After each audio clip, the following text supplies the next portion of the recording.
तुम्हें प्रियालाल की प्राप्ति करनी है, संसार चक्र से मुक्त होना है, तो मेरी बात मान लो।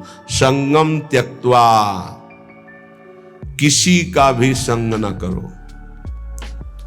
भगवत प्रेमी महात्मा ये किसी में नहीं आते हैं। ये तो जब प्रभु द्रवित होते हैं, कृपा करते हैं, तब ये संग मिलता है।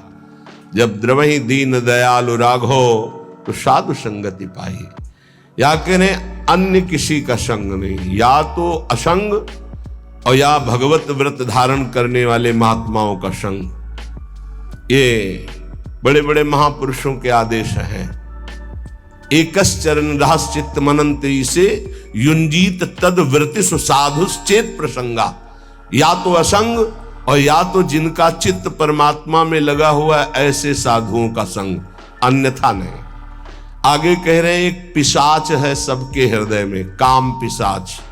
यह ऐसा राक्षस है, कभी अघाने वाला नहीं। भगवान ने इसे महापापी कहा है। और ये महासनो, बहुत खाने वाला लेकिन कभी ना अघाने वाला, अर्थात भोगते भोगते मर जाओ पर कभी तृप्त नहीं हो सकते।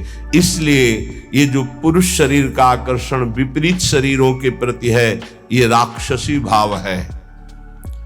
गृहस्थी में धर्मयुक्त एक पत्नी व्रत या एक पति व्रत लेकर के इस पिशाच पर विजय प्राप्त की जाती है।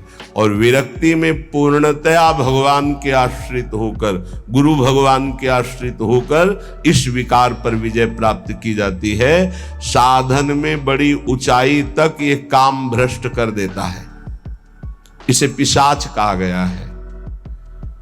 जैसे किसी ने पूछा था कि शास्त्रों में लिखा है नरकस्य नारी, लिखा हुआ है, तो क्या स्त्री नरक है? उसका अर्थ तुम कैसे जानोगे जब भजन नहीं करते?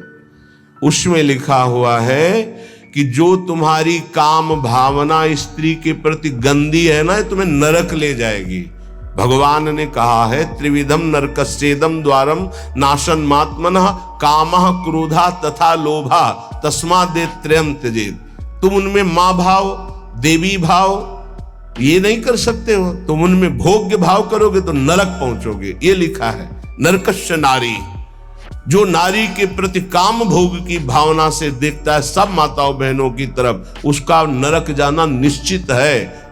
अशुभ गति को व्यभिचारी प्राप्त होता है। जो शास्त्रों की भाषा को नहीं समझते हो, शास्त्रों के प्रति अंगुली उठाने लगते, उसमें ऐसा लिखा है। ये बड़े बड़े देशभक्त, बड़े बड़े भगवत भक्त इन्हीं माताओं से प्रकट होते हैं। हमारे भाव को पिशाच कहा गया है। ये देखो, पिशाच चढ़ जाता है तो कैसा राक्षस होता है, कैसा व्यवहार करता है। उस सृष्टि में आप आंख खोल के देख लो। मनुष्य कोई ऐसा कर सकता है? राक्षस करता है, पिशाच करता है। ये काम पिशाच है।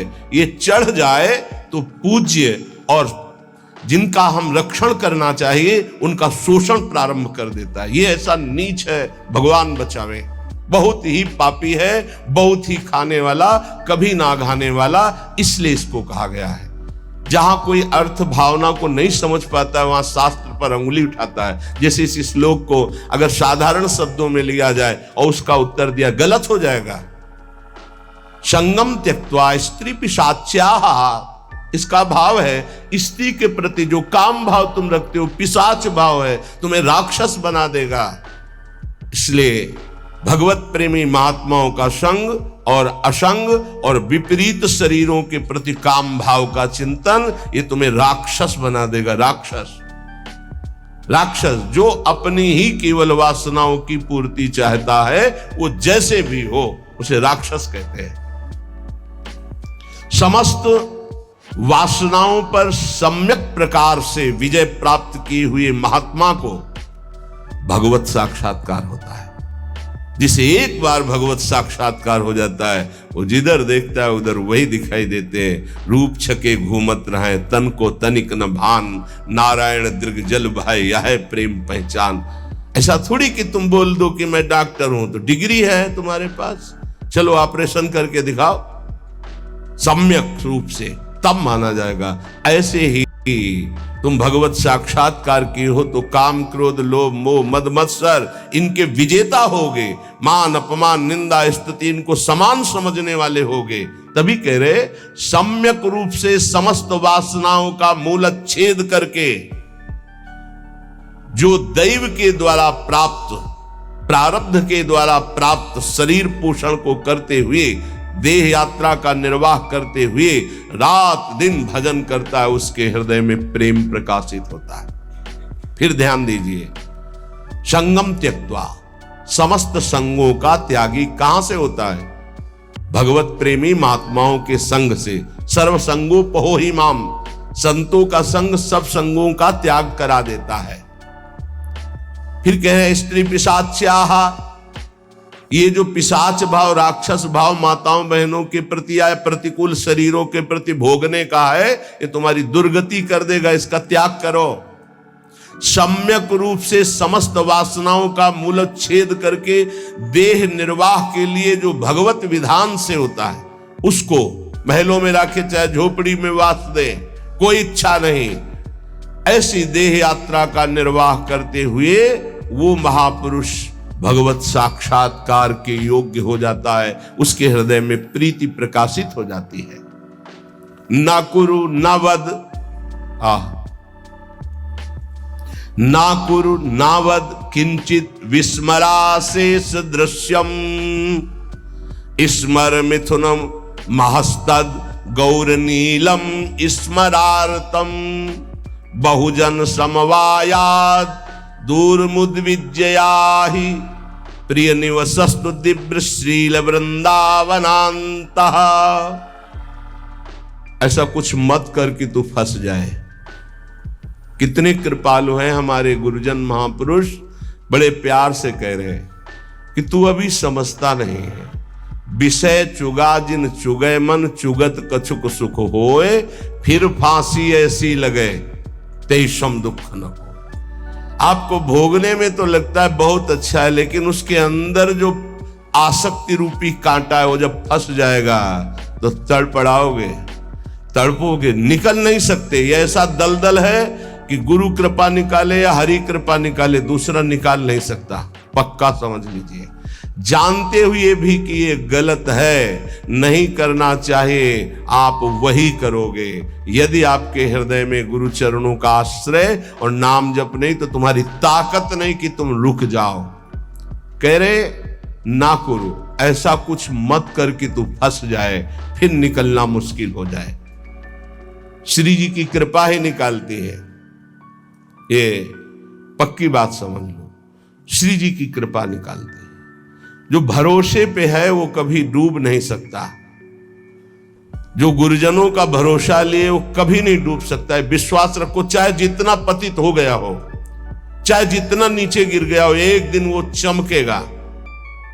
जैसे नाव बहुत बढ़िया है लेकिन खेवैया नहीं है, तो नाव जर्जर हो और खेवैया चतुर हो तो निकाल ले जाएगा, विश्वास करो, निकाल ले जाएगा।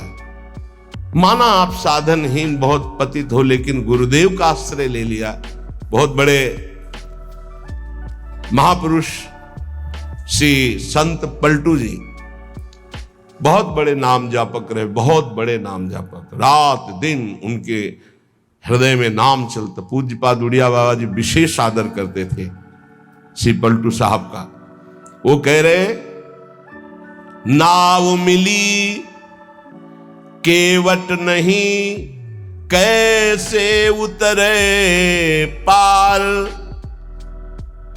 कैसे उतरे पार, पथिक विश्वास न आवे।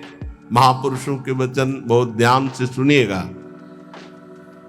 नाव मिली केवट नहीं, कैसे उतरे पार, कैसे उतरे पार, पथिक विश्वास न आवे, लगे नहीं वैराग्य यार, कैसे कह पावे।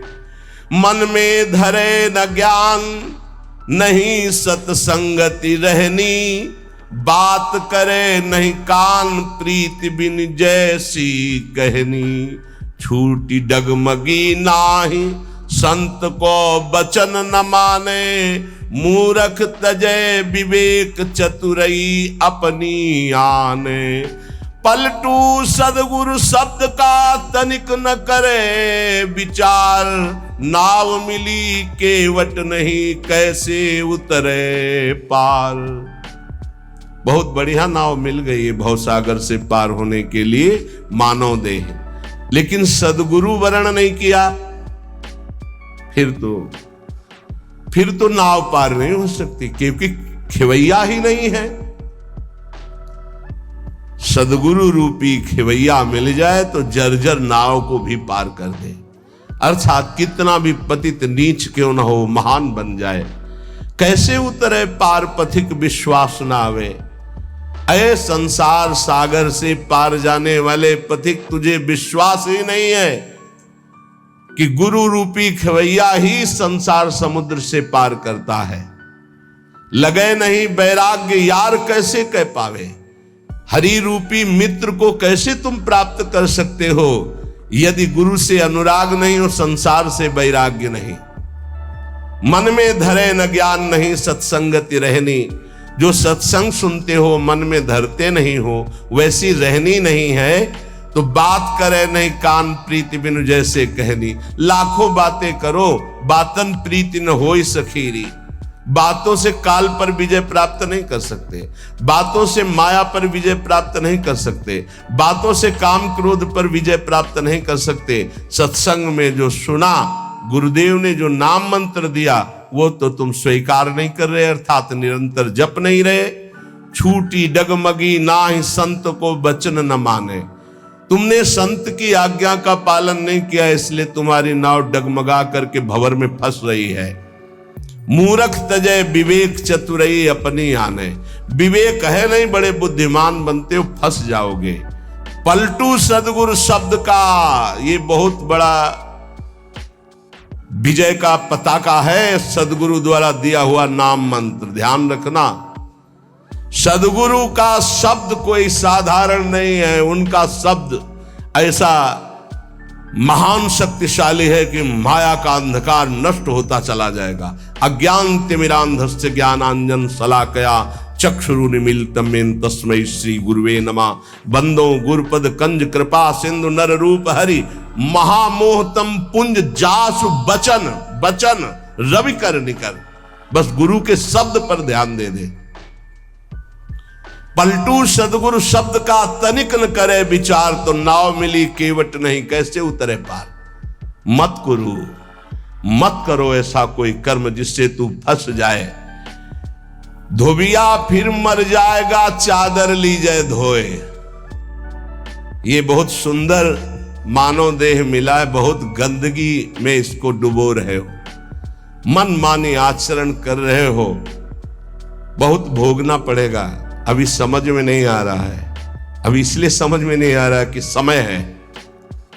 चाहे जो बोलो, चाहे पाप कर्म बोलो, चाहे पुण्य कर्म, कोई बोलने वाला नहीं तुम्हें, लेकिन जब फसल काटोगे तब पता चलेगा तुमने बोया क्या था। माना कि अब फसल में बहुत बढ़िया आम और अंगूर की बेल लगा दी, लेकिन पीछे बम्बूल बोए हो तो आम खाने को अभी नहीं मिलेंगे। ये आगे की फसल है, अभी काटो पीछे की फसल। इसीलिए बड़े बड़े साधकों को, संतों को देखा जाता है शारीरिक दंड भोगते हुए, क्योंकि वो पिछली फसल है। तो तुम कैसे बच जाओगे? तुम दान पुण्य करके बच जाओगे? नहीं, इसलिए अभी समय है, अभी समय है। धोबिया फिर मर जाएगा चादर लीजे धोए। डंके की चोट में कबीरदास जी कहते हैं, चदरिया झीनी रे झीनी, हमको जैसी दी थी वैसी की वैसी धरी दीनी, चदरिया झीनी रे झीनी। आज तक इस चादर को कभी गंदा दाग नहीं लगने दिया। हे हरि, जैसा दिया था वैसा वापस। चादर लीजे धोए, मैल है बहुत समानी, बहुत जन्मों से तुम्हारे मन में गंदगी भरी है। चल सदगुरु के घाट, भरा जा निर्मल पानी। इस मन तन बुद्धि, इनकी गंदगी कहां धोई जाती है? सदगुरु के दरबार में। चल सदगुरु के घाट, भरा जा निर्मल पानी, निर्मल पानी ज्ञान। ऐसा नहीं करना चाहिए, ऐसा करो, ऐसा नहीं करना चाहिए।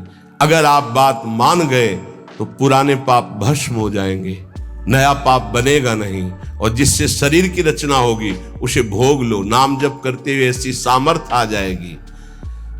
चादर भई पुरानी, दिनों दिन बार न की जाए। देर मत कर, पता नहीं कब मर जाएगा। देर मत कर, पता नहीं कब मर जाएगा, कब शरीर छूट जाएगा, कोई भरोसा नहीं, कोई भरोसा नहीं। रोज फूल लेने आते थे हित धाम, 2-3 दिन जब नहीं आए तो बगीचा था ना फूलों का, तो माली से पूछा कि वो दिखाई नहीं देते, तो उनका तो पधार गए। अरे इतने स्वस्थ एकदम तेजस्वी कैसे पधार गए? बोले दिल फेल हो गया। वो आसन में बैठे थे, श्री जी का प्रसाद लाया रहे थे, प्रसाद सामने पहुंच नहीं पाया और वो पहुंच गए, शरीर छूट गया। बहुत हृदय में कि अरे इतनी स्वस्थ, इतनी कम अवस्था। चादर भई पुरानी, दिनों दिन बार न की जाए। देर मत की जाए, धो डालिए, पता नहीं कब छूट जाए शरीर। कैसे? सत्संगत में सौंद ज्ञान का साबुन दीजिए। छूटे कलमल दाग, नाम का कलप लगावे। चलिए चादर ओढ़, बहुर नहीं भव जल आवे। पलटू ऐसा कीजिए, मन नहीं मैला होए। धोबिया फिर मर जाएगा, चादर लीजिए धोए। क्या बात, क्या महापुरुषों की बात। सत्संग रूपी साबुन लगाकर मन के मैल को मिटा दो। जो सत्संग में सुन रहे हो, जो गुरुदेव ने नाम दिया है, वो तुम्हें निर्मल कर देगा जितना अधिक जपोगे। अगर नाम जप नहीं किया, सत्संग की बातें जीवन में नहीं उतारी, ये गंदगी छूटने वाली नहीं। कोई त्रिभुवन में ऐसा साबुन नहीं बना कि तुम्हारे मन को साफ कर सके। वो केवल गुरु प्रदत्त नाम और सत्संग। दीपक बारा नाम का महल भया उजियार। ये देखो, महल भया उजियार, नाम का तेज विराजा। शब्द किया प्रकाश, मानसर ऊपर छाजा। दसों दिशा भई शुद्ध, बुद्ध भई निर्मल साची। छूटी कुमति की गांठ, सुमति प्रगट होए नाची। होत 36 राग, दाग त्रिगुण का छूटा। पूरन प्रगटे, भाग करम का कलसा फूटा। पलटू अंधियारी मिटी, बाती दीन ही टार। और दीपक बारा नाम का तो महल भया उजियार। हे अमृत है इन महापुरुषों का अनुभव। दीपक बारा नाम का महल भया उजियार। जिस समय राधा राधा राधा राधा राधा राधा, अज्ञान अंधकार नष्ट हो गया। गोस्वामी जी का अनुभव है, तुलसीदास जी महाराज का। राम नाम मणिदीप धरी, जीह दे हरि द्वार। तुलसी भीतर बाहरो, जो चाहसु जियार। बाहर भी उन्नति और अंदर भी उन्नति। अंदर अध्यात्म के सद्गुण और बाहर नाना प्रकार की सुख सामग्रियां ये घेर लेगी। जिस दिन तुम्हारी जिह्वा पे निरंतर नाम चलने लगेगा। महल भया उजियार, नाम का तेज विराजा। प्रकाश में क्या पड़ा हुआ ये दिखाई देता है। अंधेरे में रस्सी का सांप नजर आता है, प्रकाश में समझ में आता है ये गंदी बात है, ये अच्छी बात है। इससे हमारी सदगति होगी, इससे दुर्गति होगी। नहीं करना हमको। ये नाम के प्रकाश में दिखाई देता है। जैसे नाम की महिमा सुनी और संसार में रत गलत आचरण करने वाले नौजवान भाई सुने तो आके वर्णन करते हैं, मैंने ये त्याग दिया। क्यों? क्योंकि नाम का प्रकाश हुआ, बल मिला और समझे कि गलत है तो उसका त्याग कर दिया। महल भया उजियार, नाम का तेज विराजा। और शब्द किया प्रकाश, मानसर ऊपर छाजा। गुरुदेव ने जो शब्द दिया, जब उसका प्रकाश हुआ तो मन के ऊपर अब हमारा अधिकार हो गया। मानसर ऊपर छाजा। अभी तक हमको मन दबाए हुए था, जो चाहता था मन करता था, लेकिन जब से गुरुदेव ने नाम दिया, नाम का प्रकाश हुआ, अब मान सर ऊपर छा जा। अब मन के ऊपर आसन लगा के बैठे, जो हम चाहेंगे वही मन करेगा, जो मन चाहेगा वो हम नहीं करेंगे। ये स्थिति नाम के प्रभाव से मन को मार दिया, निर्विषय कर दिया। किसने? नाम जापक ने। दसों दिशा भई शुद्ध, बुद्ध भई निर्मल सांची। अब वो कहीं त्रिभुवन में जाए, भाव कुभाव अनख आलसहु, नाम जपत मंगल दिशि दसहु। दसों दिशाएं शुद्ध बुद्ध आनंद प्रदान करने वाली हो गई, क्योंकि जहां है वो नाम जप कर रहा है। छूटी कुमति की गांठ सुमति परगट होए नाची। कुमति का नाश हो गया, सुमति का प्रकाश होकर हृदय में सुमति नृत्य कर रही। हो 36 राग, जो धर्म के 36 लक्षण हैं वो प्रकाशित हो जाते हैं उसके अंदर, भागवत में वर्णन है।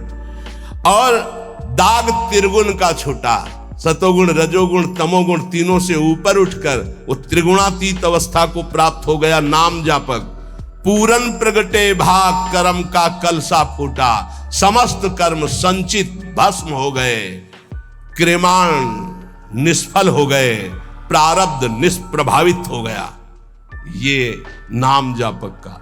पलटू अंधियारी मिट्टी, बाती दीन ही टार, दीपक बारा नाम का महल भया उजियार। सच्ची माने त्रिभुवन में नाम के समान कोई नहीं है। विश्वास कर लोगे पार हो जाओगे, भटकने की जरूरत नहीं। बस राधा राधा राधा, सब ज्ञान विज्ञान हृदय में प्रकाशित हो जाएगा। और डरना नहीं, कोई भी त्रिभुवन में नाम जापक को पराजय नहीं दिखा सकता। ये बात पक्की समझ लेना। कभी भी हरि का एक स्वभाव है, कोई उनको गाली दे दे, अपमान कर दे, उनकी निंदा कर दे, वो पिता के समान सह लेते हैं, क्षमा कर देते हैं। लेकिन उनके भक्त का अपमान कर दे तो राम रोष पावक सो जरई। जो अपमान भक्त कर करई, तुम चुप रहना, तुम मत बोलना। जो अपमान भक्त कर करई, राम रोष पावक सो जरई। पलटू साहब कह रहे, नाम जापक कभी डरना मत, कभी भय मत करना और कभी लड़ना मत। हरि अपनो अपमान सह जन की सही न जाए। हरि का अपमान कर दोगे सह जाएंगे कैसे भी, वो बड़े कृपालु हैं, अनंत माताओं का प्यार रखते हैं, चल उद्दंडता कर ले।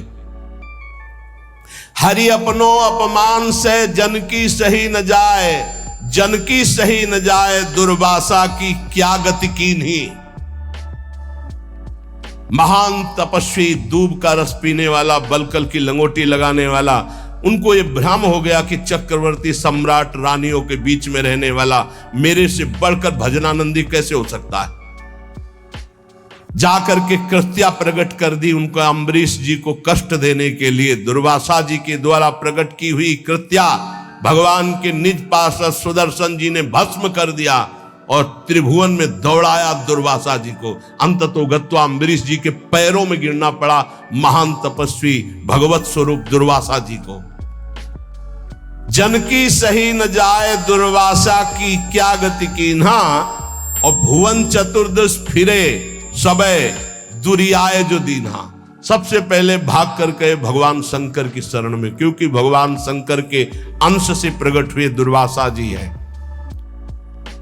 भगवान शंकर ने कहा, मैं हरि का द्रोह करने वाले को तो विचार पूर्वक रास्ता बता सकता हूं, लेकिन हरिदास का, भगवान के भक्त का द्रोह कर दे, ये मेरी सामर्थ्य नहीं कि मैं इस समय सुदर्शन को प्रार्थना करके रोक सकूं या तुम्हें कैलाश में रख सकूं। तुरंत यहां से निकलो। सबे दुरियाए जो दीन्हा, ब्रह्मा जी के पास गए। ब्रह्मा जी ने कहा तत्काल निकलो, नहीं सुदर्शन चक्र का अनर्थ कर देगा ब्रह्मलोक में। हरि के पास गए और कहा आपका एक व्रत है कि मेरी शरण में चाहे जितना बड़ा अपराधी आ जाए मैं कभी त्यागता नहीं हूं। तो भगवान ने कहा अपराधी कितना भी बड़ा चराचर जगत का हो मैं उसे शरण दे सकता हूं, लेकिन मेरे भक्त का अपराधी, उसके लिए कोई गुंजाइश नहीं। अब ये सुदर्शन मेरी आज्ञा में नहीं है। अगर अम्बरीश जी कह देंगे तो ये सुदर्शन शांत हो सकता, अन्यथा नहीं। भाग के अम्बरीश जी के ही चरणों में आना पड़ा। पाही पाही करि परे जबै हरि चरणन जाई, तब हरि दीनी जवाब मोर बस नाही गुसाई। मोर द्रोह करि बचै करो जन द्रोहक नासा, माफ करे अम्बरीश बचोगे तबै दुर्वासा। मेरा अपराध कर दे तो मैं क्षमा कर सकता हूं, भक्त का अपराध कर दे तो नहीं। इसलिए जाओ, अगर अम्बरीश जी क्षमा करें तो क्षमा हो सकती है। तो पलटू द्रोही संत कर तिन्हे सुदर्शन खाए, हरि अपनो अपमान से जन की सही न जाए। इसलिए निर्भय निश्चिंत होकर के निरंतर नाम जप करो। श्रीपाद प्रबोधानंद जी कह रहे मत करो, ऐसा कोई कर्म मत कर जिससे तेरी दुर्गति हो जाए। नावद, ऐसी कोई बात मत बोल जिससे तेरे को अपराध लग जाए। ये वाणी है अमोल, बहुत विचार पूर्वक बोलना चाहिए। विस्मराशेष दृश्यम, भगवत प्राप्ति का स्वरूप है कि संसार और शरीर की याद न रह जाए। क्या कर? स्मर मिथुन महस्तत् गौर नीलम स्मरार्थम। जिनका स्मरण करना परम मंगलमय है, ऐसे श्यामा श्याम गौर श्याम जोड़ी का स्मरण कर। संसार के संपूर्ण भोगों का विस्मरण हो जाए। कुछ मत बोल अपराध करने वाली बात, कुछ मत कर अपराध करने वाली क्रियाएं। सदैव गौर श्याम प्रिया प्रीतम का स्मरण कर। बहुजन समवायाद दूर मुद विजयाही, बहुत लोगों से मिलना छोड़ दे। साधक को जिसको भगवत प्राप्ति करनी हो, ये प्रपंच कभी ना पाले, ये प्रचार प्रसार के चक्कर में न पड़े, प्रवचन के चक्कर में ना पड़े। हमारी प्रार्थना मान लेना, भगत के चक्कर में ना पड़े, पहले भगवान के चक्कर में पड़े। पहले भगवान के चक्कर में पड़कर माया चक्कर से मुक्त हो, फिर भगवान जो करवावे उनकी इच्छा की बात है। उपासक बिल्कुल सावधान रहे, तब तक मौन का आश्रय ले जब तक भगवत प्राप्ति न हो जाए। किसी के पास बैठने की बिल्कुल जरूरत नहीं है। चार उपासक बैठकर परस्पर बोधयंतः भगवत चर्चा कर लो, वो बात ठीक है, लेकिन दूसरे को उपदेश देने की गलती मत करना, नहीं तो फंस जाओगे। उपदेश देने की सामर्थ्य गुरुदेव जब आज्ञा करते हैं और वो भगवत प्राप्त हो जाता है तब, अन्यथा नहीं। अन्यथा तो जो तुम उपदेश करोगे वही तुम्हारे में प्रश्न आ जाएगा, फेल हो जाओगे। कह रहे बहुजन समवायाद दूर मुदविजयाही, बहुत लोगों से मिलना जुलना, उनको उपदेश करना बंद कर दे साधक। भगवत प्राप्ति करने के लिए पहले मौन का आश्रय लेकर अपने को बिल्कुल किसी काम का साबित ना होने दे। बिल्कुल अक्षर अक्षर समझ लो। अपने को महान साबित मत करो, महान होते हुए भी अपने को अगला पगला साबित करो। चोरी चोरी चुपचाप निकल जाओ, कोई जान न पावे तुम्हारे पास भजन रूपी धन है, और भगवान को प्राप्त कर लो। फिर वो जब प्रकाशित करेंगे, फिर कोई तुम्हें परास्त नहीं कर सकता। बिस्तरे सब जग विमल कीरति, साधु संगति ना टरे। दूर मुदिविच्य, दूर रहो इस समाज से। ये महापुरुषों के आदेश है, उनको समझो। दूर रहो। क्यों कह रहे हैं? क्योंकि अभी राग मिटा नहीं, आसक्ति मिटी नहीं, फिसल जाओगे, वहीं पहुंच जाओगे। जो छोड़ने के लिए निकले थे उसी में रम जाओगे। अपने चित्त को चित्तचोर प्रभु के चरणों में निरंतर चिंतन में लगाने के लिए बहुजन समवायाद दूर मुदविजयाही, बहुत समाज से मिलना जुलना, उपदेश करना, ये सब बंद कर दे साधक। अपने चित्त को प्रभु में लगाए और अपने को प्रकाशित ना होने दे। भगवत रसिक जी ने भी कहा है, मौन रहे, जब बोले तो हृदय की ग्रंथि खोले, इतनी सामर्थ्य हो। हृदय का परिवर्तन कर दे, जिसके सामने बोले उसका जीवन परिवर्तित हो जाए। ये सिद्धों में होता है, क्योंकि वो उसी में रमण करते हैं। इसलिए हे प्रिय, प्रिय निवसतु दिव्य श्रील वृंदावनांतः। अपराकृत चिदानंद में वृंदावन में प्रवेश पाने के लिए प्रगट वृंदावन का आश्रय ले लो। यहां आते जाते रहो या यहां वास करो, सत्संग सुनो और उसे अपने जीवन में उतारो। इस तरह की रहने में रहता है तो उसकी दशा क्या होती, श्रीपाद वर्णन करते हैं। कहते कर निहित कपोलो नित्य मस्रोणि मुंचन परिहत जन संगो रोचमानानुयान प्रतिपद बहुलार्त्या राधिका कृष्ण दासे वसति परम धन्यः कोपि वृंदावनेस्मिन्। कोपि कोई बिरला ऐसा, कैसा? प्रथम से संगम त्यक्त्वा, सब संग का त्यागी, साधु संग का अनुरागी, माताओं बहनों की तरफ या प्रतिकूल शरीरों की तरफ काम भोग रूपी पिशाच से बिल्कुल दूर। जैसे भी भगवान हमारी देह का निर्वाह करें उसमें राजी, प्रीति पूर्वक प्रभु का निरंतर नाम जप करते हुए कोई ऐसा कार्य नहीं जो फंसा दे, कोई ऐसी वाणी नहीं जिससे अपराध बन जाए। रात दिन श्यामा श्याम गौर श्याम जोरी का सुमिरन हो रहा है और समस्त व्यवहार से शून्य, बहुजन समवायात दूर मुद विज्य, किसी से किसी भी तरह का कोई संपर्क नहीं। ध्यान से सुनिए, किसी से किसी भी तरह का कोई संपर्क नहीं। और श्री जी की हेतु की कृपा से आप लोगों का ऐसा ही जीवन है, किसी से संपर्क आपका नहीं। अब उसकी दशा क्या होगी जब रात दिन श्यामा श्याम का सुमिरन, संसार का कोई चिंतन नहीं। बोले कर निहित कपोलो नित्य मश्रूणि मुंचन। प्रिया प्रीतम की याद में रो रहा है। परिहृत जन संगो रोच्यमानानुयाना। उसको अब किसी का संग अच्छा नहीं लगता है, बस श्री जी की सेवा, श्री जी का चिंतन, श्री जी के नाम रूप में डूबा हुआ उपासक प्रतिक्षण व्याकुलता पूर्वक श्री श्यामा श्याम को पुकारता रहता है और प्रतिपद बहुलार्त्या राधिका कृष्ण दास से रात दिन श्री जी की सेवा में मगन रहता है। प्रातः से लेकर शयन तक, शयन से लेकर प्रातः तक जो अष्टयाम सेवा अपने यहां श्री जी की चल रही, आठों पहर प्रतिक्षण श्री जी की दास्यता में, सेवा में। प्रतिपद बहुलार्त्या राधिका कृष्ण दासे। बहुत बड़ा सौभाग्य है जो आप अपने घरों में ठाकुर जी विराजमान करके, श्री जी विराजमान करके, नाम सेवा विराजमान करके सेवा करते हैं। वो साक्षात सेवा श्री जी की है, ऐसा मत मानो वो साधन है, वो सिद्ध वस्तु है। पर आगे चलकर आपको पता चल जाएगा। जो इस तरह से अपने जीवन को प्रभु में लगाता है वो महान दुर्लभ वृंदावन नित्य विहार रस के प्रेम को प्राप्त कर लेता है।